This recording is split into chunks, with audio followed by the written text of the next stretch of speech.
স্বাগত Asian news আপডেটে। আপনাদের সাথে আছি আমি ফারজানা হাসিন। জানিয়ে দেব আজকের সর্বশেষ নিউজ আপডেট।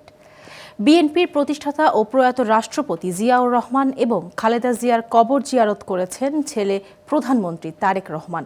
দুপুর 12টায় সেখানে পৌঁছে ফুলেল শ্রদ্ধা জানান তিনি। পরে মন্ত্রিসভার সদস্যদের নিয়ে ফুলেল শ্রদ্ধা জানান প্রধানমন্ত্রী। পরে জিয়াউর রহমান ও খালেদা জিয়ার জন্য দোয়া করেন।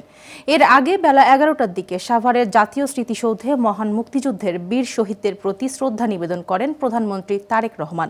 এছাড়াও নবগঠিত মন্ত্রিপরিষদের সদস্যদের সঙ্গে নিয়ে স্মৃতিসৌধের বেদিতে পুষ্পস্তবক অর্পণ করেন।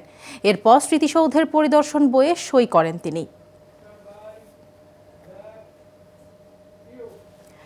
জুলাই সনদের বাস্তবায়ন না করলে কোনো ছাড় দেওয়া হবে না বলে হুঁশিয়ারি দিয়েছেন বাংলাদেশ জামায়াতে ইসলামের আমির সংসদের বিরোধী দলীয় নেতা ডাক্তার শফিকুর রহমান। সকালে রাজধানীর মিরপুরে পরিষ্কার পরিচ্ছন্নতা অভিযান পরিচালনা শেষে সাংবাদিকদের সঙ্গে কথা বলার সময় এই হুঁশিয়ারি দেন তিনি।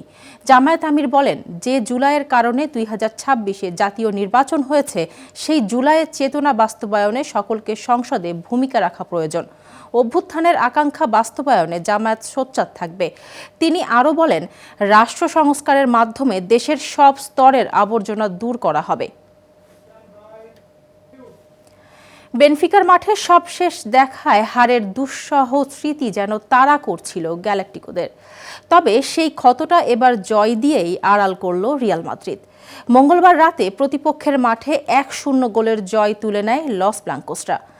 লিসবনের দ্য লুজ স্টেডিয়ামে ম্যাচের 50 মিনিটে দুর্দান্ত এক গোলে দলকে পথ দেখান ভিনিসিয়াস জুনিয়র। গোল উদযাপনের সময় বর্ণবাদের কারণে বেনফিকার তরুণ ফরওয়ার্ড জিয়ানলুকা প্রেস্তিয়ানির সঙ্গে উত্তপ্ত বাক্য বিনিময়ে জড়ান ভিনিসিয়াস। রিয়ালের খেলোয়াড়েরা সাময়িকভাবে মাঠ ছেড়ে যাওয়ার হুমকি দিলে প্রায় 11 মিনিট বন্ধ থাকে খেলা। শেষ পর্যন্ত জয় নিয়েই মাঠ ছাড়ে রিয়াল মাদ্রিদ।